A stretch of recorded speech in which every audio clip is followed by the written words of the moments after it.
ಎಲ್ಲರಿಗೂ ನಮಸ್ಕಾರ. ಆಸೆ ಧಾರಾವಾಹಿಯ ಇಂದಿನ ಸಂಚಿಕೆಯಲ್ಲಿ ಏನಾಗುತ್ತೆ ಅಂತ ನೋಡೋಣ. ಹಾಗೆ ನೀವಿನ್ನು ನಮ್ಮ ಚಾನಲ್ನ ಸಬ್ಸ್ಕ್ರೈಬ್ ಮಾಡ್ಕೊಂಡಿಲ್ಲ ಅಂದರೆ ಪ್ಲೀಸ್ ಸಬ್ಸ್ಕ್ರೈಬ್ ಮಾಡ್ಕೊಳ್ಳಿ. ಹಾಗೆ ನಮ್ಮ ವಿಡಿಯೋಗಳು ನಿಮಗೆ ಇಷ್ಟ ಆಗ್ತಿದ್ರೆ ಪ್ಲೀಸ್ ಒಂದು ಲೈಕ್ ಕೊಡಿ. ಹಾಗೆ ನಿಮ್ಮ ಅನಿಸಿಕೆಯನ್ನು ಕಮೆಂಟ್ ಥ್ರೂ ತಿಳಿಸಿ. ಹಾಗೆ ನಿಮ್ಮ ಫ್ಯಾಮಿಲಿ ಫ್ರೆಂಡ್ಸ್ ಜೊತೆಗೆ ಶೇರ್ ಮಾಡಿ. ಸಂಚಿಕೆ ಶುರುವಿನಲ್ಲಿ ಸೂರ್ಯ ಹಾಗೂ ಒಂದು ಫ್ರೆಂಡ್ಸು ಕಾಫಿ ಕುಡಿತಾ ಮಾತಾಡ್ತಾ ಇರ್ತಾರೆ. ಆಗ ಸೂರ್ಯ ಏನಾದ್ರೂ ಮಾಡಿ ಒಂದು ದೊಡ್ಡ ರೂಮ್ ತುಂಬಾ ಹೂವನ್ನ ಹಾಕಿ ವ್ಯಾಪಾರ ಮಾಡ್ಬಿಡ್ಬೇಕು ಕಣೋ ಅಂತ ಹೇಳಿದಾಗ ಚೇತನ್, ಲೋ ಮಗ, ಅದೆಲ್ಲ ಹಾಗೆಲ್ಲ ಆಗಲ್ಲ ಕಣೋ, ಹೂ ಹಣ್ಣು ಯಾವಾಗ್ಲೂ ಕಾಣೋ ರೀತಿ ಇರ್ಬೇಕು, ಆವಾಗ್ಲೇ ವ್ಯಾಪಾರ ಚೆನ್ನಾಗಾಗೋದು, ಅದು ಶೋರೂಮ್ ಅಲ್ಲಿ ಇಟ್ಟು ವ್ಯಾಪಾರ ಮಾಡ್ದಂಗ ಅಲ್ಲ ಅಂತ ಸೂರ್ಯನ್ಗೆ ಹೇಳ್ತಾ ಇರ್ತಾನೆ.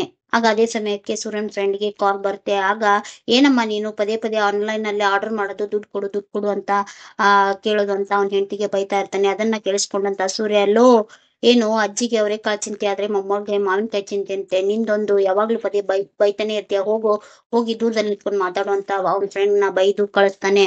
ಇವ್ನ್ಗೇನು ಯಾವಾಗ್ಲೂ ಆ ಹೆಣ್ಮಗುಗೆ ಬೈತಾನೆ ಇರ್ತಾನೆ, ಏನು ಶಾಪಿಂಗ್ ಮಾಡ್ತಾರೆ, ದುಡ್ಡು ಕೊಡಕ್ ಆಗಲ್ವಾ ಇವ್ನ್ಗೆ ಅಂತ ಹೇಳಿ ಬೈತಾ ಇರುವಾಗ ಆನ್ಲೈನ್ ಹೂ ವ್ಯಾಪಾರ, ಲೋ ಚೇತು ನನ್ಗೊಂದು ಐಡಿಯಾ ಬಂತು, ಹೇಗೋ ಹೂವಿನ ವ್ಯಾಪಾರನ ಆನ್ಲೈನ್ ಅಲ್ಲಿ ಮಾಡ್ಬೋದಲ್ಲ ಅಂತ ಹೇಳಿದಾಗ ಚೇತನ್, ಒಳ್ಳೆ ಐಡಿಯಾ ಕಣೋ, ಇದು ಚೆನ್ನಾಗಿರೋದು ಅಂತ ಹೇಳ್ತಾನೆ. ಅವಳ ಗೋಳನ್ನ ನನ್ ಕಡೆಯಿಂದ ನೋಡಕ್ ಆಗ್ತಿಲ್ಲ ಕಣೋ, ಹೇಗಾದ್ರೂ ಮಾಡಿ ಹಗ್ಲು ರಾತ್ರಿ ದುಡ್ದು ಅವಳಿಗೊಂದು ಸೆಕೆಂಡ್ ಹ್ಯಾಂಡ್ ಗಾಡಿ ಕೊಡಿಸ್ಬೇಕು ಅಂತ ಹೇಳಿದಾಗ ಅಲ್ಲೇ ಇರುವ ಅವ್ನ ಫ್ರೆಂಡು, ಲೋ ಫ್ರೆಂಡ್ ಆಗಿ ನಮ್ಗಳನ್ನೇ ನಿನ್ ಕಡೆಯಿಂದ ನೋಡಕ್ ಆಗಲ್ಲ, ನಮ್ಮ ಪ್ರಾಬ್ಲಮ್ಗೋಸ್ಕರ ನಿನ್ ಕಾರ್ನೇ ಮಾಡ್ಕೊಂಡೆ, ಈಗ ನಾವೇ ನಿನ್ಗೆ ದುಡ್ಡು ಕೊಡ್ಬೇಕು ಅಂತ, ಲೋ ಎಲ್ರು ತೆಗೀರಿ ನಿಮ್ಮ ಹತ್ರ ಎಷ್ಟೆಷ್ಟಿರುತ್ತೆ ಅಂತ ಹೇಳಿ ಎಲ್ರು ಸೇರಿ ಸೂರ್ಯನ್ಗೆ ದುಡ್ಡು ಕುಡ್ಸಿ ಕೊಡ್ತಾರೆ. ಆಗ ಸೂರ್ಯ, ನನ್ನ ಹತ್ರನು ಸ್ವಲ್ಪ ಇದೆ, ಇವತ್ತೇ ಇದನ್ನೆಲ್ಲ ಸೇರಿಸಿ ಮೀನಾಗೆ ಸ್ಕೂಟರ್ ಕೊಡಿಸ್ಬಿಡ್ತೀನಿ ಅಂತ ಹೇಳಿದಾಗ ಚೇತನ್, ನಾವು ಬರ್ತೀವಿ ಅಂತ ಹೇಳ್ತಾನೆ. ಬೇಡ ಕಣೋ, ಬರೋ ದುಡ್ಡನ್ನೆಲ್ಲ ನನಗೆ ಕೊಟ್ಟಿದ್ದೀರಾ, ಹಸಿವಾದ್ರೆ ನಮ್ದು ಹಸಿವನ್ನ ತೀರ್ಸೋದು ದುಡ್ಡು ಒಂದೇ, ಹೋಗಿ. ಆಗ ಇನ್ನೊಬ್ಬ ಫ್ರೆಂಡು, ಆ ಕಂಪ್ಲೇಂಟ್ ಕೊಟ್ಟವ್ರು ಯಾರು ಅಂತ ವಿಚಾರಿಸು ಅಂತ ಹೇಳಿದಾಗ ಸೂರ್ಯ, ನಮ್ಗೆ ಬೆಳಿಬೇಕು ಅಂತ ಆಸೆ ಇದೆ, ಆದ್ರೆ ಇನ್ನೊಬ್ರನ್ನ ತೊಳಿಬೇಕು ಅನ್ನೋ ಆವೇಶ ಇಲ್ಲ ನಮ್ಗೆ, ಅವ್ರು ಎಷ್ಟಾದ್ರೂ ತೊಂದ್ರೆ ಕೊಡ್ಲಿ, ನಾವು ಸಾಧಿಸ್ತೀವಿ ಅಂತ ತೋರಿಸ್ತೀವಿ ಅಂತ ಹೇಳಿ ಸೂರ್ಯ ಅಲ್ಲಿಂದ ಹೊರಡ್ತಾನೆ. ಮೀನನ್ಗೆ ಸ್ಕೂಟರ್ ಕೊಡ್ಸೋಕೋಸ್ಕರ ಸೂರ್ಯ ಶೋರೂಮ್ಗೆ ಬರ್ತಾನೆ. ಆಗ ಅಲ್ಲಿರೋ ಸೇಲ್ಸ್ ಮ್ಯಾನ್, ಸರ್ ಕೂತ್ಕೊಳ್ಳಿ ಅಂತ ಹೇಳಿದಾಗ, ಸರ್ ಅದಕ್ಕೆಲ್ಲ ಟೈಮ್ ಇಲ್ಲ, ನನ್ಗೀಗ ಅರ್ಜೆಂಟ್ ಆಗಿ ಒಂದು ಹೊಸ ಗಾಡಿ ತೋರಿಸಿ, ಹಾಗೆ ಗಾಡಿ ಜೆಂಟ್ಸ್ ಎಲ್ಲ ಲೇಡೀಸ್ ಆಗಿರ್ಬೇಕು, ಹಿಂದ್ಗಡೆ ಬಾಕ್ಸ್ ಎಲ್ಲ ಇರುತ್ತಲ್ಲ, ಈ ಆನ್ಲೈನ್ ವರ್ಕ್ ಎಲ್ಲ ಮಾಡ್ತಾರಲ್ಲ ಆ ರೀತಿ ಅಂತ ಹೇಳಿದಾಗ, ಹಾ ಸರ್ ಬಾಕ್ಸ್ ಇದೆ, ಫಿಟ್ಟಿಂಗ್ ಮಾಡ್ಕೊಡ್ತೀವಿ, ಬನ್ನಿ ಕಲರ್ ನೋಡ್ ಬನ್ನಿ, ನಮ್ಮ ಹತ್ರ ಇಷ್ಟು ಮಾಡಲ್ಸ್ ಇದೆ ಅಂತ ಹೇಳಿ ಸೇಲ್ಸ್ ಮ್ಯಾನ್ ಅಲ್ಲಿರೋ ಎಲ್ಲಾ ಗಾಡಿಗಳನ್ನ ತೋರಿಸ್ತಾ ಇರ್ತಾನೆ. ಆಗ ಅಲ್ಲಿರೋ ಸೇಲ್ಸ್ ಮ್ಯಾನ್, ಸರ್ ಯಾವ ಕಲರ್ ಬೇಕಾಗಿತ್ತು ನಿಮ್ಗೆ ಅಂತ ಕೇಳಿದಾಗ ಸೂರ್ಯ, ಎಲ್ಲಾ ಕಲರ್ ಮಿಕ್ಸ್ ಇರೋ ಯಾವ್ದಾದ್ರು ಗಾಡಿ ತೋರಿಸಿ ಅಂತ ಹೇಳಿದಾಗ, ಹಾಗೆಲ್ಲ ಬರಲ್ಲ ಸರ್, 2 ಕಲರ್ ಮಿಕ್ಸ್ ಇರೋ ಕಾಂಬಿನೇಷನ್ ಬರುತ್ತೆ, ಅಥವಾ ಸಿಂಗಲ್ ಕಲರ್, ನಿಮ್ಗೆ ಯಾವ್ದು ಬೇಕು ಹೇಳಿ ಅಂತ ಹೇಳಿದಾಗ ಸೂರ್ಯ ಮೀನಿಗೆ ಕಾಲ್ ಮಾಡಿ, ಮೀನಾ ನಿನ್ಗೆ ಯಾವ ಬಣ್ಣ ಇಷ್ಟ ಹೇಳಮ್ಮ ಅಂತ ಹೇಳಿದಾಗ, ರೀ ಯಾಕ್ರಿ ಅಂತ ಕೇಳ್ತಾಳೆ. ಅಲ್ಲ, ಪ್ರಶ್ನೆ ಕೇಳಿದ್ರೆ ಉತ್ತರ ಹೇಳೋಕ್ ಆಗೋದೇ ಇಲ್ವಾ ನಿನ್ ಕಡೆಯಿಂದ, ರೀ ಯಾವ ವಿಷಯದ ಬಗ್ಗೆ, ಯಾವ ವಸ್ತು ಬಗ್ಗೆ ಅಂತ ಹೇಳಿದ್ರೆ ತಾನೇ ಗೊತ್ತಾಗೋದು ಅಂತ ಹೇಳಿದಾಗ, ಸುಮ್ನೆ ಹೇಳಮ್ಮ ನೀನು ಅಂತ ಹೇಳ್ತಾನೆ. ರೀ ಸೀರೆ ಗೀರೆ ಏನಾದ್ರು ತರ್ತಿದ್ಯಾ ಅಂತ ಹೇಳಿದಾಗ, ಹ್ಞೂ ಅಂತ ಹೇಳಿದಾಗ, ರೀ ನನ್ ಮನಸ್ಥಿತಿ ಏನಿದೆ, ನೀವೇನ್ ಮಾತಾಡ್ತಿದ್ರೆ, ನನಗೆ ಸೀರೆ ಗೀರೆ ಏನು ಬೇಡ, ನೀವು ಬನ್ನಿ ಅಂತ ಹೇಳಿದಾಗ, ಸುಮ್ನೆ ಬೊಗುಳೆ ಅಂತ ಹೇಳಿದಾಗ ಬ್ಲ್ಯಾಕ್ ಅಂತ ಹೇಳ್ತಾಳೆ. ಎಲ್ಲದ್ರಲ್ಲೂ ಅದೇ ಕಲರ್ ಇಷ್ಟನಾ ಅಂತ ಕೇಳಿದಾಗ ಹ್ಞೂ ಅಂತ ಹೇಳಿದ್ ಮೀನಾ ಕಾಲ್ ಕಟ್ ಮಾಡ್ತಾಳೆ. ಆಗ ಸೂರ್ಯ ಸೇಲ್ಸ್ ಮ್ಯಾನ್ಗೆ ಬ್ಲ್ಯಾಕ್ ಕಲರ್ ಅಲ್ಲಿ ಕೊಡಿ ಅಂತ ಹೇಳಿದಾಗ, ಸರ್ ಲೋನಾ ಏನ್ ಫುಲ್ ಕ್ಯಾಶ್ ಅಂತ ಸೇಲ್ಸ್ ಮ್ಯಾನ್ ಕೇಳಿದಾಗ, ಸರ್ ಲೋನೇ ಸರ್, ನನ್ನ ಹತ್ರ ಸ್ವಲ್ಪ ದುಡ್ಡಿದೆ, ಇನ್ನೂ ಸ್ವಲ್ಪಕ್ಕೆ ಲೋನ್ ಮಾಡ್ತೀನಿ ಅಂತ ಹೇಳಿದಾಗ, ಸರ್ ಫಾರ್ಮಾಲಿಟೀಸ್ ಎಲ್ಲ ಮುಗಿಸ್ ಬನ್ನಿ ಅಂತ ಹೇಳಿ ಸೇಲ್ಸ್ ಮ್ಯಾನ್ ಸೂರ್ಯನ ಕರ್ಕೊಂಡು ಹೋಗ್ತಾನೆ. ಈ ಕಡೆ ರಂಗನಾಥ್ ಅವರು ಮನೆಯಲ್ಲಿ ಪೇಪರ್ ಓದ್ತಾ ಕೂತ್ಕೊಂಡಿರ್ತಾರೆ. ಆಗ ಸೂರ್ಯ ಕಾಲ್ ಮಾಡಿ, ಅಪ್ಪ ಎಲ್ಲಿದ್ಯಾ ಅಂತ ಕೇಳ್ತಾನೆ. ಆಗ ರಂಗನಾಥ್ ಅವರು, ಮನೇಲಿ ಇದೀನಪ್ಪ ಅಂತ ಹೇಳಿದಾಗ, ಅಪ್ಪ ನಾ ಮನೆ ಹೊರಗಡೆ ಇದ್ದೀನಿ, ಸಕ್ಕರೆ ಕೈನ ಹಿಡ್ಕೊಂಡು ಜೋಪಾನವಾಗಿ ಹೊರಗಡೆ ಕರ್ಕೊಂಡು ಬನ್ನಿ ಅಂತ ಹೇಳಿದಾಗ, ಯಾಕಪ್ಪ ಅಂತ ರಂಗನಾಥ್ ಅವರು ಕೇಳ್ತಾರೆ. ಕಾರಣ ಇದೆಯಪ್ಪ ಬನ್ನಿ ಅಂತ ಹೇಳಿದಾಗ, ನಿನ್ ಬರೀ ಇದೇ ಆಯ್ತು ಕುತೂಹಲ, ಶಾಂತಿ ಅಂತ ಕೂಗ್ತಾ ಇರ್ತಾರೆ. ಈ ಕಡೆ ಮನೋಜ ರೂಮ್ ಅಲ್ಲಿ ರೋಹಿಣಿ ತೊಡೆ ಮೇಲೆ ಮಲ್ಕೊಂಡಿರ್ತಾನೆ. ಆಗ ರೋಹಿಣಿ ಮನೋಜನ್ಗೆ ಹಣ್ಣು ತಿನ್ನಿಸ್ತಾ ಇರ್ತಾಳೆ. ಆಗ ಮನೋಜ, ರೋಹಿಣಿ ಇನ್ನೂ ಸ್ವಲ್ಪ ಜಾಸ್ತಿ ತಿನ್ಸು, ಯಾಕಂದ್ರೆ ನಾನು ಕೆನಡಾಗ್ ಹೋದ್ಮೇಲೆ ಈ ರೀತಿ ಮೆಮೊರೀಸ್ ಎಲ್ಲ ಜಾಸ್ತಿ ಆಗಿರ್ಬೇಕು, ಇದಕ್ಕೇನ್ ಕಮ್ಮಿ ಇಲ್ಲ ಅಂತ ಹೇಳಿ ರೋಹಿಣಿ ಹಣ್ಣು ತಿನ್ನಿಸ್ತಾ ಇರ್ತಾಳೆ. ಆಗ ಮನೋಜನ್ಗೆ ಕಾಲ್ ಬರುತ್ತೆ. ಇದು ಸೂರ್ಯನ್ ಫೋನು ಅಂತ ಹೇಳಿ ಮನೋಜ ಪಿಕ್ ಮಾಡಿದಾಗ, ಲೋ ಎಲ್ಲಿದೀಯಾ, ಪಾರ್ಕಲ್ಲಿ, ಯಾವ ಪಾರ್ಕಲ್ಲಿ ಇದೆಯೋ ಅಂತ ಸೂರ್ಯ ಕೇಳಿದಾಗ, ಲೋ ಯಾವನ ನೀನು, ನಾನೇಕೋ ಪಾರ್ಕ್ನಲ್ಲಿ ಇರ್ಲಿ ಅಂತ ಹೇಳಿದಾಗ, ಮತ್ತೆ ಎಲ್ಲಿದ್ಯಾ ಅಂತ ಕೇಳಿದಾಗ, ಮನೇಲಿ ಇದೀನಿ ಅಂತ ಹೇಳ್ತೇನೆ. ಪೌಡ್ರು ಅಂತ ಕೇಳಿದಾಗ, ಅವಳು ಇಲ್ಲೇ ಇದ್ದಾಳೆ, ಹಾಗೆ ಬಿರ್ಬಿರ್ನೆ ಹೊರಗೆ ಕರ್ಕೊಂಡ್ ಬಾ, ನಿಮ್ಮ ಹತ್ರ ಮಾತಾಡೋದಿದೆ ಅಂತ ಹೇಳ್ತಾನೆ. ಆಗ ಮನೋಜ, ಬಾ ರೋಹಿಣಿ, 1-2 ನಿಮಿಷ ಹೊರಗಡೆ ಹೋಗಿ ಬರೋಣ ಅಂತ ಹೇಳಿ ರೋಹಿಣಿನ ಕರ್ಕೊಂಡು ಹೋಗ್ತಾನೆ. ಹಾಗೆ ಸೂರ್ಯ ರಘುಗೂ ಕಾಲ್ ಮಾಡಿ, ಮಂಗ್ಯ ಎಲ್ಲೋದಿ ಅಂತ ಕೇಳಿದಾಗ, ಮನೇಲಿ ಕಣು ಅಂತ ಹೇಳ್ತಾನೆ. ಸೋನಂ ಪಾಪಡಿ ಅಂತ ಕೇಳಿದಾಗ, ಅವಳು ಜೊತೆಲಿದ್ದಾಳ ಅಂತ ಹೇಳಿದಾಗ, ಕರ್ಕೊಂಡು ಹೊರಗಡೆ ಬಾ, ಏನು ಯಾಕೆ ಅಂತ ಕೇಳ್ಬೇಡ ಅಂತ ಹೇಳಿ ಸೂರ್ಯ ಫೋನ್ ಇಡ್ತಾನೆ. ಈ ಕಡೆ ಮೀನಾ ಅಡಿಗೆ ಮನೆಯಲ್ಲಿ ತರಕಾರಿ ಹೆಚ್ಚುತ್ತಾ ಇರ್ತಾಳೆ. ಆಗ ಸೂರ್ಯನಿಂದ ಕಾಲ್ ಬರುತ್ತೆ. ಮೇಡಮ್ ಬನ್ನಿ ಸ್ವಲ್ಪ ಹೊರಗಡೆ ಅಂತ ಕೇಳಿದಾಗ, ಯಾಕ್ರಿ ನನಗೆ ಅಡುಗೆ ಮಾಡೋದಿದೆ, ಎಲ್ರು ಹಸ್ಕೊಂಡಿದ್ದಾರೆ ಅಂತ ಹೇಳಿದಾಗ, ಅಲ್ಲೇ ನೀನು ಹೊರಗ್ ಬಾರೆ. ಇದನ್ನ ನೋಡಿದ ತಕ್ಷಣ ಎಲ್ರಿಗೂ ಶಾಕ್ ಆಗಿ 3-4 ದಿವಸ ಹಸಿವೆ ಆಗ್ಬಾರ್ದು ಅಂತ ಹೇಳಿದಾಗ, ಯಾಕೆ ಏನು ಅಂತ ಪ್ರಶ್ನೆ ಕೇಳ್ತಾ ಇದಾರೆ ಅಂತ ಕೇಳಿದಾಗ, ಎಲ್ರೂ ಕರ್ದಿದ್ದೀರಾ ಅಂತ ಕೇಳಿದಾಗ, ಹ್ಞೂ ಕಣೆ ಅಂತ ಹೇಳಿದಾಗ, ಬಾರೆ ಅಂತ ಹೇಳಿದಾಗ ಸರಿ ಆಯ್ತು ಅಂತ ಮೀನಾನು ಹೊರಡ್ತಾಳೆ. ಈ ಕಡೆ ಶಾಂತಿ ಹಾಲಲ್ಲಿ, ರೀ ಏನ್ರಿ ಅದು ಶಾಂತಿ ಅಂತ ಕೂತ್ಕೊಂಡು ಅಂತ ಹೇಳ್ತಿರುವಾಗ, ಆಗ ಮನೋಜ, ಅಮ್ಮ ಕರೆದಿದ್ದು ಅಪ್ಪ ಅಲ್ಲ ಸೂರ್ಯ, ಎಲ್ರನ್ನೂ ಬರೋಕ್ ಹೇಳಿದ್ನ ಅಂತ ರಂಗನಾಥ್ ಅವ್ರು ಕೇಳಿದಾಗ, ಅಲ್ಲೇ ಇರುವ ರವಿ, ಹ್ಞೂ ಅಪ್ಪ ಎಲ್ರಿಗೂ ಕಾಲ್ ಮಾಡಿ ಹೊರಗ್ ಬನ್ನಿ ಅಂತ ಹೇಳ್ತಾ ಇದ್ದಾನೆ ಅಂತ ಹೇಳ್ತಾನೆ. ಆಗ ರೋಹಿಣಿ, ಅಯ್ಯೋ ಅತ್ತೆ, ಈ ಕಾರ್ಪೊರೇಷನ್ ಅವರು ಆ ಹೂವಿನ ಗಾಡಿ ತಗೊಂಡ್ ಹೋಗಿದ್ರಲ್ಲ, ಅದನ್ನ ದುಡ್ಡು ಕೊಟ್ಟು ಬಿಡ್ಸ್ಕೊಂಡ್ ಬಂದಿರ್ಬೋದು ಅಂತ ಹೇಳಿದಾಗ, ಅಲ್ಲಿಗೆ ಮೀನಾನು ಬರ್ತಾಳೆ. ಆಗ ಶಾಂತಿ, ಗಾಡಿನ ದುಡ್ಡು ಕೊಟ್ಟು ಬಿಡ್ಸ್ಕೊಂಡ್ ಬಂದಿರ್ಬೋದು, ಆದ್ರೆ ಅದೇನೋ ವ್ಯಾಪಾರ ಮಾಡಕ್ಕೆ ಲೈಸೆನ್ಸ್ ಬೇಕು ಅಂತ ಹೇಳಿದ್ರಲ್ಲ, ಮನೆ ಮುಂದೆ ಇಟ್ಟು ವ್ಯಾಪಾರ ಮಾಡಕ್ಕೆ ಅವರು ಒಪ್ಪಲ್ಲ ಅಂತ ಹೇಳ್ತಾ ಇರ್ತಾಳೆ. ಆಗ ರಂಗನಾಥ್ ಅವರು, ಅಯ್ಯಯ್ಯೋ, ಗೌರ್ಮೆಂಟ್ನವ್ರು ಒಪ್ತಾರೋ ಬಿಡ್ತಾರೋ, ನೀನಂತರೂ ಒಪ್ಪಲ್ಲ, ನೀನ್ ಹೀಗೆ ಆಡ್ತಿರೋದು ನೋಡಿದ್ರೆ ನೀನೇ ಏನೋ ಕಂಪ್ಲೇಂಟ್ ಕೊಟ್ಟಿದ್ಯಾ ಅಂತ ಅನ್ಸುತ್ತೆ ನನಗೆ ಅಂತ ಹೇಳ್ತಾರೆ.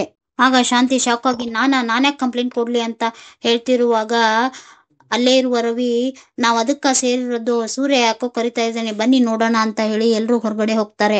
ಈ ಕಡೆ ಸೂರ್ಯ ಹೊರಗಡೆ ಅಂಗಳದಲ್ಲಿ ನೆಲ ಕೆರೆತ ನಾಚ್ಕೊಳ್ತಾ ನಿಂತಿರ್ತಾನೆ. ಅದನ್ನ ನೋಡಿದ ಮನೆ ಮಂದಿ ಎಲ್ಲ ಒಂಥರ ಸೂರ್ಯನ ನೋಡ್ತಾ ಇರ್ತಾರೆ. ಆಗ ಶಾಂತಿ, ಯಾಕೆ ಈ ರೀತಿ ಆಡ್ತಾ ಇದ್ದಾನೆ, ಒಳ್ಳೆ ನಾಚ್ಕೊಳ್ತಾ ಇದ್ದಾನೆ, ಇದನ್ನ ನೋಡಕ ನಮ್ಮನ್ನೆಲ್ಲ ಕರೆದಿದ್ದು ಅಂತ ಕೇಳಿದಾಗ, ನನಗೆ ಹೇಳಕ್ಕಾಗಲ್ಲ, ಅವೆಲ್ಲ ಹೆಂಡ್ರಿಗೆ ಉಡುಗೊರೆ ಕೊಟ್ಟಾಗ ಯಾವ ರೀತಿ ನಾಚ್ಕೊಳ್ತಾಳೆ ಅಂತ ನೆನ್ಸ್ಕೊಳ್ತಾ ಇದ್ದೆ ಅಂತ ಕೇಳಿದಾಗ, ಮೀನಾ, ಉಡುಗೊರೆನಾ ಏನದು ಅಂತ ಕೇಳ್ತಾಳೆ. ಆಗ ಶಾಂತಿ, ಇನ್ನೂ ಕೊಟ್ಟೇ ಇಲ್ಲ, ಅವನು ಅಲ್ಲಿ ನುಲಿತಾ ಇದ್ದಾನೆ, ಇವಳಾಗ್ಲೇ ಶುರು ಮಾಡ್ಕೊಂಡ್ಬಿಟ್ಲು, ರೀ ನನಗೆ ಕೆಲಸ ಇದೆ, ಅದೇನು ವಿಷಯ ಅಂತ ಕೇಳ್ರಿ, ನಾನು ಹೋಗ್ಬೇಕು ಅಂತ ಹೇಳ್ತಿರ್ತಾಳೆ. ಆಗ ಸೂರ್ಯ, ಎಲ್ರೂ ಒಂದ್ ಸ್ವಲ್ಪ ಸಾವಧಾನವಾಗಿರ್ಬೇಕು ಅಂತ ಹೇಳಿ ಸ್ಕೂಟರ್ನ ತಗೊಂಡು ಮನೆ ಮುಂದೆ ತರ್ತಾನೆ. ಆಗ ರಂಗನಾಥ್ ಅವರು, ಇದೇನು ಕಾರ್ನ ಬಿಟ್ಟು ಸ್ಕೂಟರ್ಲ್ಲಿ ಬಂದ್ಬಿಟ್ಟಿದೀಯಾ ಅಂತ ಸೂರ್ಯನ ಕೇಳಿದಾಗ, ಆಗ ಸೂರ್ಯ, ಅಪ್ಪೋ ಇದು ನನಗಲ್ಲಪ್ಪೋ ಮೀನಂಗೆ ಅಂತ ನಗ್ತಾ, ನನಗೆ ಯಾಕ್ರಿ ಅಂತ ಕೇಳ್ತಾಳೆ. ಆಗ ಸೂರ್ಯ, ಹೂ ಮಾರೋಕೊಣೆ ಅಂತ ಹೇಳಿದಾಗ ಮೀನಾಗೆ ತುಂಬಾ ಖುಷಿ ಆಗುತ್ತೆ. ಆಗ ಅಲ್ಲೇ ಇರುವ ಶಾಂತಿ ರೋಹಿಣಿನ ನೋಡ್ತಾ ಸೊನ್ನೆ ಮಾಡ್ತಾ ಇರ್ತಾಳೆ. ಆಗ ಮೀನಾ ಸ್ಕೂಟರ್ ಹತ್ರ ಬಂದು ಅದನ್ನ ಸುತ್ತಲೂ ನೋಡಿ ಖುಷಿ ಪಡ್ತಾ ಇರ್ತಾಳೆ. ಆಗ ಸೂರ್ಯ, ಆಸೆ ಪಟ್ಟು ತಳ್ಳೋ ಗಾಡಿ ಕೊಡಿಸ್ತೆ, ಅದು ಯಾರ್ ಕಣ್ ಬಿತ್ತೋ ಏನೋ ಕಾಣ್ದಂಗ್ ಹೋಯ್ತು ಅಂತ ಹೇಳ್ತಾ ಇರ್ತಾನೆ. ಆಗ ಅಲ್ಲೇ ಇರುವ ಶಾಂತಿ ರೋಹಿಣಿ ಸೊನ್ನೆ ಮಾಡ್ತಾ ಇರ್ತಾರೆ. ಸೂರ್ಯ, ಪಾಪ ನಂಗೆ ಮೀನನ್ನ ನೋಡೋಕ್ ಆಗ್ತಾ ಇರ್ಲಿಲ್ಲ, ಅದಕ್ಕೆ ಈ ಮೊಬೈಲ್ ಗಾಡಿನ ಕೊಡಿಸ್ದೆ ಹೂ ಮಾರೋದಕ್ಕೆ ಅಂತ ಹೇಳ್ತಾನೆ. ಆಗ ಶಾಂತಿ, ಗಾಡಿ ಜೊತೆ ಮೊಬೈಲ್ನು ಕೊಡಿಸ್ದೆ ಅಂತ ಕೇಳಿದಾಗ, ಆಗ ಸೂರ್ಯ, ಅಯ್ಯೋ, ಮೊಬೈಲ್ ಗಾಡಿ ಅಂತಂದ್ರೆ ಡೋರ್ ಸ್ಟೆಪ್ ಡೆಲಿವರಿ, ಹೂವನ್ನೆಲ್ಲ ಮನೇಲಿ ಕಟ್ಟೋದಾ ಅಂತ ಶಾಂತಿ ಕೇಳಿದಾಗ, ಹೂವನ್ನೆಲ್ಲ ಮನೇಲಿ ಕಟ್ಟೋದು, ಹೋಗಿ ಅವ್ರಿದ್ದಲ್ಲಿ ಹೋಗಿ ಡೋರ್ ಸ್ಟೆಪ್ ಡೆಲಿವರಿ ಮಾಡ್ಬರೋದು, ಮನೆಗೆ ಹೋಗಿ ಅಂತ ಹೇಳ್ತಾನೆ.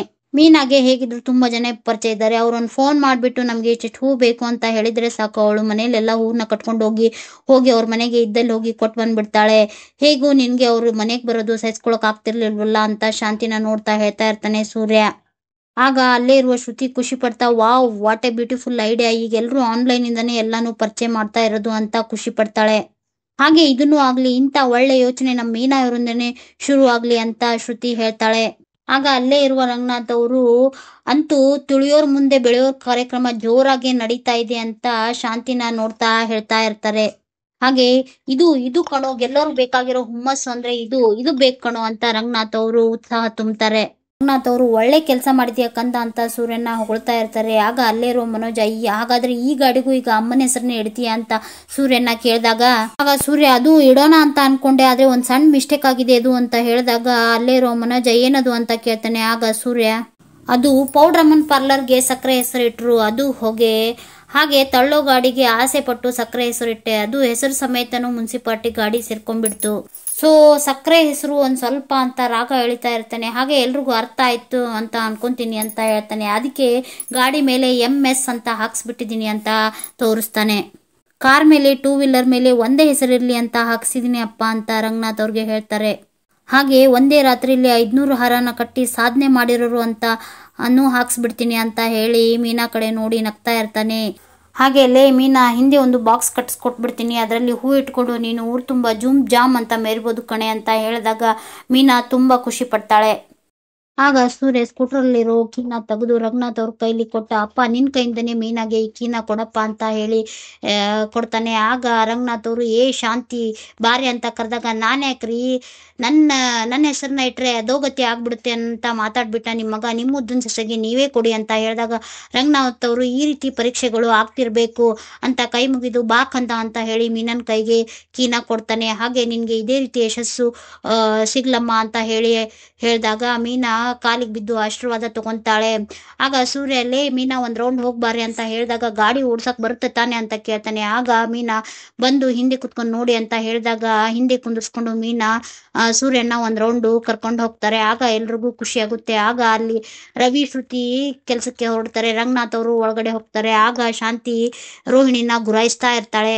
ಆಗ ಮನೋಜ ಎಲ್ರು ಎಷ್ಟು ಅದೃಷ್ಟವಂತರಲ್ಲ ಅಂತ ಕೇಳಿದಾಗ ಯಾರು ಅಂತ ಕೇಳ್ತಾಳೆ ರೋಹಿಣಿ. ನನ್ನನ್ನು ಬಿಟ್ಟು ಎಲ್ರು ಅಲ್ಲ ನೋಡ್ ರೋಹಿಣಿ, ಗಂಡ ಹೆಂಡತಿಗೋಸ್ಕರ 20-30 ಸಾವಿರ ದುಡ್ಡು ಕೊಟ್ಟರೆ ಹೆಂಡತಿ ಗಂಡನಿಗೋಸ್ಕರ 2-3 ಲಕ್ಷ ರೂಪಾಯಿ ಕಾರ್ನೇ ಕೊಡಿಸ್ತಾಳೆ. ಇದು ಒಳ್ಳೆ ಉದಾಹರಣೆ. ಈ ಯಶಸ್ವಿ ಗಂಡಿನ ಹಿಂದೆ ಒಬ್ಬ ಯಶಸ್ವಿ ಹೆಣ್ಣಿರ್ತಾಳೆ ಅಂತ ಹೇಳೋದಕ್ಕೆ ನನ್ನ ಹಿಂದೆನೂ ಇದ್ದಾಳೆ, ಒಬ್ಬ ಯಶಸ್ವಿ ಹೆಣ್ಣಿದ್ದಾಳೆ, ಆದರೆ ಯಶಸ್ಸನ್ನು ಕೊಡೋ ಹೆಣ್ಣಿಲ್ಲ ಅಂತ ಹೇಳ್ತಾ ಇರ್ತಾನೆ. ಆಗ ರೋಹಿಣಿ ಏನ್ ಮನೋಜ್ ನನಗೆ ನಿಮ್ಮ ಮಾತು ಅಂತ ಹೇಳ್ತಿರುವಾಗ ಮನೋಜ್ ಅರ್ಥ ಆಗ್ತಿಲ್ಲ ಅಂತ ಮಾತ್ರ ಹೇಳ್ಬೇಡ, ನೀನೇನು ಅಷ್ಟೊಂದು ದಡ್ಡಿ ಅಲ್ಲ. ಮೀನನ್ ಮನೆಯವರು ಎಷ್ಟು ಬಡವರು, ಆದ್ರೂ ಮೀನಾ ಸೂರ್ಯನ್ಗೋಸ್ಕರ ಎಷ್ಟೆಲ್ಲ ಮಾಡ್ತಾ ಇದ್ದಾಳೆ. ಇನ್ನ ಶ್ರುತಿ ಮನೆಯವ್ರನ್ನ ಕೇಳಲೇಬೇಡ, ಕೇಳದೆ ಹೋದ್ರು ಕಂತೆ ದುಡ್ಡು ಕೊಡ್ತಾರೆ, ಬಂತೆ ಚಿನ್ನ ಕೊಡ್ತಾರೆ. ಆದ್ರೆ ನನಗೇನು ಕಡಿಮೆ ಆಗಿದೆ, ಎಲ್ಲ ಇದೆ, ಆದ್ರೆ ದೂರದ ಬೆಟ್ಟದ ತರ ಹತ್ರನೇ ಬರ್ತಾ ಇಲ್ಲ ಅಷ್ಟೇ ಛೇ ಅಂತ ಹೇಳ್ತಿರುವಾಗ ಆಗ ರೋಹಿಣಿ ಮನೋಜ್ ನಿಮ್ಮ ಆಸೆ ಏನು 10,000 20 ಸಾವಿರದಷ್ಟಿಲ್ಲ, ಆಸೆಗಳು ಬೆಟ್ಟದಷ್ಟೇ ಇದೆ. ಆಗ ಮನೋಜ್ ನನಗೆ ಬೆಟ್ಟ ಇದ್ದಾಗೆ, ಆದ್ರೆ ನಿಮ್ಮ ತಂದೆಗೆ ಅದು ಬೆಣ್ಣೆ ಇದ್ದಾಗಲ್ಲ, ಚಿಟಿಕೆ ಹೊಡೋಷ್ಟರಲ್ಲಿ ಕೊಟ್ಬಿಡ್ಬೋದಲ್ಲ ಅಂತ ರೋಹಿಣಿಗೆ ಕೇಳ್ತಾನೆ. ಆಗ ರೋಹಿಣಿ ಆದ್ರೆ ಅವ್ರ ಪರಿಸ್ಥಿತಿ ಏನು ಅಂತ ನಿಮ್ಗೆ ಗೊತ್ತಲ್ವಲ್ಲ ಅಂತ ಕೇಳಿದಾಗ ಆಗ ಮನೋಜ ಅವರು ಯಾವಾಗ ಹೊರಗೆ ಬರ್ಬೋದು ಅಂತ ಕೇಳ್ತಾನೆ. ಆಗ ರೋಹಿಣಿ ಶಾಕ್ ಆಗಿ ಅಂದರೆ ನೀವು ನನ್ನ ಮದುವೆ ಆಗಿರೋದು ಕೇವಲ ದುಡ್ಡಿಗೋಸ್ಕರ, ಪ್ರೀತಿ ಪ್ರೇಮ ಏನೂ ಇಲ್ಲ ಅಂತ ಹೇಳಿದಾಗ ರೋಹಿಣಿ ಅದು ಹಾಗಲ್ಲ ಅಂತ ಮನೋಜನ ಸಮಾಧಾನ ಮಾಡೋಕ್ಕಾಗ ನೀವು ನನ್ನ ಮುಟ್ಟಬೇಡಿ, ಬರೀ ಏನು ಕೇಳಿದ್ರು ಬರೀ ದುಡ್ಡು ಪ್ರೀತಿ ಪ್ರೇಮ ಏನೂ ಇಲ್ಲ ಅಂತ ಹೇಳಿ ಮನೋಜ್ಗೆ ಬೈತಾ ಇರ್ತಾಳೆ. ಆಗ ಮನೋಜ ರೋಹಿಣಿ ಬದುಕೋಕೆ ದುಡ್ಡು ಬೇಕಲ್ವಾ ಅಂತ ಕೇಳ್ತಾನೆ. ಆಗ ರೋಹಿಣಿ ನಿಮಗೆ ಬದುಕೋದು ಮಾತ್ರ ಮುಖ್ಯ ಅಲ್ಲ, ಹೀಗೆ ಬದುಕಬೇಕು ಅಂತ ಆಸೆ ಇದ್ರೆ, ಆದರೆ ಇನ್ನೊಬ್ಬರ ಮೇಲೆ ಡಿಪೆಂಡ್ ಆಗಿದೆ ಅಂತ ಹೇಳಿದಾಗ ಮನೋಜ ಏನ್ ಮಾಡೋದು ರೋಹಿಣಿ, ನಮ್ಮಪ್ಪ ನಿಮ್ಮಪ್ಪನಷ್ಟು ಶ್ರೀಮಂತ ಅಲ್ವಲ್ಲ ಅಂತ ಕೇಳಿದಾಗ ರೋಹಿಣಿ ಆದ್ರೂ ಅವ್ರು ನಿಮ್ಗೆ ಸಹಾಯ ಮಾಡಿದ್ರು 27 ಲಕ್ಷ ಅಂತ ಹೇಳ್ತಾಳೆ. 1-2 ಲಕ್ಷ ಅಲ್ಲ 27 ಲಕ್ಷ, ಅದನ್ನು ಕಳ್ಕೊಂಡ್ರಲ್ಲ ನೀವು ಅಂತ ಬೈತಿರ್ತಾಳೆ. ಆಗ ಮನೋಜ ಇದನ್ನೇ ಪದೇ ಹೇಳಿ ನನಗೆ ಹಿಂಸೆ ಕೊಡಬೇಡ ರೋಹಿಣಿ ಅಂತ ಹೇಳಿದಾಗ ಹೇಳ್ತೀನಿ ಮನೋಜ್, ಹೇಳ್ತಾನೆ ಇರ್ತೀನಿ ಮನೋಜ್. 1 ರೂಪಾಯಿಗೆ ಚಾಕ್ಲೇಟ್ ತರೋಕೊಂದು ಹೋದಂಥ ಮಗು 1 ರೂಪಾಯಿನ ಕಳ್ಕೊಂಡ್ರೆ ಒದ್ದಾಡುತ್ತೆ, ಆದರೆ ನೀವು 27 ಲಕ್ಷನೂ ಕಳ್ಕೊಂಡ್ರು ಏನೋ ಹಾಗೇ ಇಲ್ಲ ಅನ್ನೋ ರೀತಿ ಕೂತ್ಕೊಂಡಿದ್ದೀರಲ್ಲ ಅಂತ ಬೈತಾ ಇರ್ತಾಳೆ. ನೀವು ಕೆನಡಾಗೆ ಹೋಗಬೇಕು ಅಂದರೆ ಆ ದುಡ್ಡನ್ನ ನೀವೇ ಸಂಪಾದನೆ ಮಾಡಬೇಕು ಅಂತ ಹೇಳ್ತಿರುವಾಗ ಮನೋಜ ನಾನು 14 ಲಕ್ಷ ಸಂಪಾದನೆ ಮಾಡೋಕ್ಕೆ 10 ವರ್ಷ ಬೇಕಾಗುತ್ತೆ, ಮನಸ್ಸು ಮಾಡಿದರೆ 27 ಲಕ್ಷನ 2 ತಿಂಗಳಲ್ಲಿ ಹುಡುಕ್ಬೋದು ಮನೋಜ್ ಅಂತ ಹೇಳಿದಾಗ ಹೇಗೆ ಅಂತ ಮನೋಜ ಕೇಳ್ತಾನೆ. ಅವಳು ಹೋಗಿರೋದು ಯಾವ ದೇಶಕ್ಕೆ ಅಂತ ಕೇಳಿದಾಗ ಕೆನಡಾ ಅಂತ ಹೇಳ್ತಾನೆ. ಹಾಗಾದರೆ ಅವಳನ್ನ ನಾವು ಹುಡುಕ್ಬೇಕು, ಅಲ್ಲಿ ಅವ್ರಿಗೆ ಯಾರಾದ್ರೂ ಪರಿಚಯ ಇದ್ದೇ ಇರ್ತಾರೆ, ಆ ಮೂಲಕನೇ ಅವಳು ಹೋಗಿರ್ತಾಳೆ ಅಥವಾ ಏಜೆನ್ಸಿ ಥ್ರೂ ಹೋಗಿರ್ತಾಳೆ. ನಾವೇ ನಮ್ಗೆ ಕೆಲಸ ಆಗಬೇಕು ಅಂದರೆ ಇನ್ನೊಬ್ರ ಹಿಂದೆ ಬಿದ್ದು ಹುಡುಕ್ಬೇಕು ಮನೋಜ್. ಈ ಸಾರಿ ನಾನು ನಿಮ್ಮ ಹಿಂದೆ ಇರ್ತೇನೆ, ಅವಳು ಸಿಗೋವರೆಗೂ ಬಿಡೋದು ಬೇಡ. ಹಾಗೆ ಅವಳ ಹೆಸರೇನು ಅಂತ ಕೇಳಿದಾಗ ಛಾಯಾ ಅಂತ ಹೇಳ್ತಾನೆ ಮನೋಜ. ಆಗ ರೋಹಿಣಿ ಅವಳನ್ನು ಹುಡುಕಿದ್ರೆ ಮೋಸ ಮಾಡಿದವ್ರಿಗೂ ಬುದ್ಧಿ ಕಲಿಸ್ದಾಗುತ್ತೆ, ಹಾಗೆ ನಿಮ್ಮ ಕೆಲಸಕ್ಕೂ ದುಡ್ಡು ಸಿಗುತ್ತೆ ಅಂತ ಹೇಳಿ ಅಲ್ಲಿಂದ ಹೊರಡ್ತಾಳೆ. ಈ ಕಡೆ ಮೀನಾ ಖುಷಿಯಾಗಿ ಸ್ಕೂಟರ್ನಲ್ಲಿ ಬರ್ತಾ ಇರ್ತಾಳೆ, ಹೂವನ್ನ ಹಿಂದ್ಗಡೆ ಇಟ್ಕೊಂಡು. ಆಗ ಅವಳಿಗೆ ಪರಿಚಯ ಇರೋ ಒಬ್ಬ ಅಕ್ಕ ಸಿಗ್ತಾಳೆ. ಆಗ ಮೀನಾ ಹೇಗಿದೆಯಮ್ಮ ಅಂತ ಅಕ್ಕನ ಕೇಳಿದಾಗ ಆಗ ಹೆಂಗಸು ಏನಮ್ಮ ಇದು ಹೊಸ ಗಾಡಿ ಅಂತ ಕೇಳಿದಾಗ ಅಕ್ಕ ಇದು ಮೊಬೈಲ್ ಫ್ಲವರ್ ಶಾಪು ಅಂತ, ಇದರಲ್ಲಿ ಹಿಂದೆ ಹೂವನ್ನ ಇಟ್ಕೊಂಡು ಮಾರ್ಬೋದು, ಇದನ್ನ ನಮ್ಮ ಯಜಮಾನ್ರು ಕೊಡಿಸಿದಾರ ಅಂತ ಹೇಳಿ ಮೀನಾ ಖುಷಿಯಿಂದ ಅಲ್ಲಿಂದ ಹೊರಟು ತನ್ನ ತಾಯಿ ಮನೆಗೆ ಬರ್ತಾ ಇರ್ತಾಳೆ. ಈ ಕಡೆ ಕನಕ ಅವ್ರ ತಾಯಿಗೆ ಅಮ್ಮ ಬಾಮ ಹೊರಗಡೆ ಅಕ್ಕ ಬರ್ತಾ ಇದ್ದಾಳೆ ಅಂತ ಹೇಳಿದಾಗ ಅಲ್ಲೇ ಅವಳು ಮನೆಗೆ ಬಂದೇ ಬರ್ತಾಳೆ ಕಣೆ, ನಾವ್ಯಾಕೆ ಹೊರಗೆ ಹೋಗ್ಬೇಕು ಅಂದಾಗ ಎಲ್ಲರೂ ಮನೆ ಹೊರಗಡೆ ಸೇರ್ತಾರೆ. ಆಗ ಅಲ್ಲಿಗೆ ಮೀನಾ ಬರ್ತಾಳೆ. ಅವಳು ಸ್ಕೂಟರ್ನಲ್ಲಿ ಬರ್ತಿರೋದು ನೋಡಿ ಎಲ್ಲರೂ ಖುಷಿ ಆಗ್ತಾರೆ. ಆಗ ಮೀನಾ ತಾಯಿ ಯಾರ್ದೇ ಇದು ಗಾಡಿ ಅಂತ ಕೇಳಿದಾಗ ನಂದೇ ಕಣಮ್ಮ, ನಿಮ್ಮ ಅಳಿಯಂದ್ರು ಕೊಡಿಸಿದ್ರು ಅಂತ ಹೆಂಗಸು ಬಂದು ಗಾಡಿ ಸುತ್ತಲೂ 500 ಹಾರನ ಒಂದೇ ದಿನಕ್ಕೆ ಕಟ್ಟಿ ಸಾಧನೆ ಮಾಡಿರುವ ಸೂರ್ಯನ ಹೆಂಡತಿ ಮೀನಾನ ಹೂವಿನ ಗಾಡಿ ಅಂತ ಬರೆಸಿದ್ನ ನೋಡಿ ಕೇಳಿದಾಗ ಮೀನಾ ಹೇಳೋಕೆ ಶುರು ಮಾಡ್ತಾಳೆ, ಅಯ್ಯೋ ಇದನ್ನ ನಮ್ಮ ಯಜಮಾನರು ಬರ್ಸಿದ್ದಕ್ಕ, ಏನೋ ದೊಡ್ಡ ಸಾಧನೆ ಮಾಡಿ ಹೇಳಿ ಇದನ್ನ ಬರ್ಸಿದ್ದಾರೆ. ಆಗ ಮೀನಾ ತಾಯಿ, ಅಲ್ಲ ಕಣೆ, ನಿಮ್ಮ ಮನೆ ಮುಂದೆ ಹೂವಿನ ಗಾಡಿ ಇತ್ತಲ್ಲ ಅದು ಏನಾಯ್ತು ಅಂತ ಕೇಳಿದಾಗ, ಅಯ್ಯೋ ಅಮ್ಮ ಅದು ಈಗಿಲ್ಲ, ಯಾರೋ ಮನೆ ಮುಂದೆ ಇಟ್ಟರೆ ತೊಂದರೆ ಆಗುತ್ತೆ ಅಂತ ಹೇಳಿ ಕಂಪ್ಲೇಂಟ್ ಕೊಟ್ಟಿದ್ದಾರೆ, ಅದಕ್ಕೆ ಅದನ್ನ ತಗೊಂಡು ಹೋದ್ರು ಅಂತ ಗಾಡಿ ಬಗ್ಗೆ ಹೇಳ್ತಾ ಇರ್ತಾಳೆ. ನಡೆದ ಎಲ್ಲ ವಿಷಯನೂ ಮೀನಾ ಹೇಳಿದಾಗ ಮೀನಾ ತಾಯಿ ಬೇಜಾರು ಮಾಡಿಕೊಂಡು ಯಾರೋ ಬೇಕು ಅಂತಲೇ ಮಾಡಿದ್ದಾರೆ ಈ ರೀತಿ ಅಂತ ಹೇಳಿದಾಗ, ಅಮ್ಮ ಹೌದಮ್ಮ, ನಾನು ಮೊದಲೇ ಸಾರಿ ಆಸೆ ಪಟ್ಟು ಆ ಗಾಡಿನ ಇಟ್ಟಿದ್ದೆ, ನನಗೂ ತುಂಬ ಬೇಜಾರಾಗಿತ್ತು, ಅದಕ್ಕೆ ನಿಮ್ಮ ಅಳಿಯಂದು ಈ ರೀತಿ ನನಗೆ ಗಾಡಿ ಮತ್ತೆ ಕೊಡಿಸಿದ್ರು ಅಂತ ಹೇಳಿದಾಗ, ಅಲ್ಲೇ ಇರುವ ಅಕ್ಕಪಕ್ಕದ ಮನೆಯವರು, ನಾವು ಇಷ್ಟು ವರ್ಷದಿಂದ ಹೂ ಕಟ್ತಾ ಇದ್ದೀವಿ, ನಮಗೆ ಈ ರೀತಿ ಯೋಚನೆನೇ ಬರಲಿಲ್ಲ, ಸೂರ್ಯನಿಗೆ ಮುಂಗೋಪ ಜಾಸ್ತಿ, ಅದೇ ಕೋಪದಲ್ಲಿ ಮಂಜುನ ಕೈ ಮುರಿದಿದ್ದಾನೆ, ಆದರೆ ಇವಳಿಗೆ ಇಷ್ಟೆಲ್ಲ ಮಾಡ್ತಾ ಇದ್ದಾನೆ ಅಂತ ಹೇಳ್ತಾ ಇರ್ತಾರೆ. ಹಾಗೆ ಒಬ್ರು ಹೂ ಕಟ್ಟಿ ಗಂಡನಿಗೆ ಕಾರ್ ಕೊಡಿಸ್ತಾರೆ, ಇನ್ನೊಬ್ರು ಕಾರ್ ಓಡಿಸ್ತಾ ಹೆಂಡತಿಗೆ ಬೈಕ್ ಕೊಡಿಸ್ತಾರೆ, ಇದು ಅಲ್ವಾ ಅನ್ಯೋನ್ಯತೆ ಅಂದ್ರೆ ಅಂತ ಸೂರ್ಯ ಮೀನನ್ ಬಗ್ಗೆ ಹೊಗಳ್ತಾ ಇರ್ತಾರೆ. ಆಗ ಮೀನಾ ತಾಯಿ ಕಣ್ಣೀರಿಡ್ತಾ, ಇವ್ರ ಅಪ್ಪಂಗೆ ಇವಳು ಖುಷಿ ನೋಡೋ ಭಾಗ್ಯನೇ ಇಲ್ಲ ಅಂತ, ಅಪ್ಪ ನಮ್ಮ ಜೊತೆನೇ ಇದ್ದಾರೆ ಅಂತ ಹೇಳ್ತಾಳೆ. ಆಗ ಮೀನಾ ಅಮ್ಮ ಹಾಗೂ ಕನಕ ಎಲ್ಲರೂ ಗಾಡಿ ಸುತ್ತಲೂ ನೋಡ್ತಾ ಇರ್ತಾರೆ. ಆಗ ಅಲ್ಲಿಗೆ ಮಂಜ ಬರ್ತಾನೆ. ಮಂಜ, ನೀನು ಕೈ ಸರಿ ಆದ್ಮೇಲೆ ಒಂದ್ಸರಿ ಗಾಡಿ ಓಡಿಸೋ ಅಂತ ಹೇಳ್ತಿರುವಾಗ ಮೀನಾ ಅಮ್ಮ ಬಾ ಒಳಗಡೆ ಅಂತ ಮೀನನ್ನ ಕರ್ಕೊಂಡು ಹೋಗ್ತಾಳೆ. ಇಲ್ಲಿಗೆ ಆಸೆ ಧಾರಾವಾಹಿಯ ಇಂದಿನ ಸಂಚಿಕೆ ಮುಕ್ತಾಯವಾಗುತ್ತೆ. ಆಸೆ ಧಾರಾವಾಹಿಯನ್ನು ವಿವರವಾಗಿ ವೀಕ್ಷಿಸಲು ಪ್ಲೀಸ್ ನಮ್ಮ ಚಾನಲ್ನ ಸಬ್ಸ್ಕ್ರೈಬ್ ಮಾಡ್ಕೊಳ್ಳಿ. ಹಾಗೆ ನಮ್ಮ ವಿಡಿಯೋಗಳು ನಿಮಗೆ ಇಷ್ಟ ಆದರೆ ಪ್ಲೀಸ್ ಒಂದು ಲೈಕ್ ಕೊಡಿ. ಹಾಗೆ ನಿಮ್ಮ ಅನಿಸಿಕೆನ ಕಮೆಂಟ್ ಥ್ರೂ ತಿಳಿಸಿ. ಹಾಗೆ ನಿಮ್ಮ ಫ್ಯಾಮಿಲಿ ಫ್ರೆಂಡ್ಸ್ ಜೊತೆಗೆ ಶೇರ್ ಮಾಡಿ.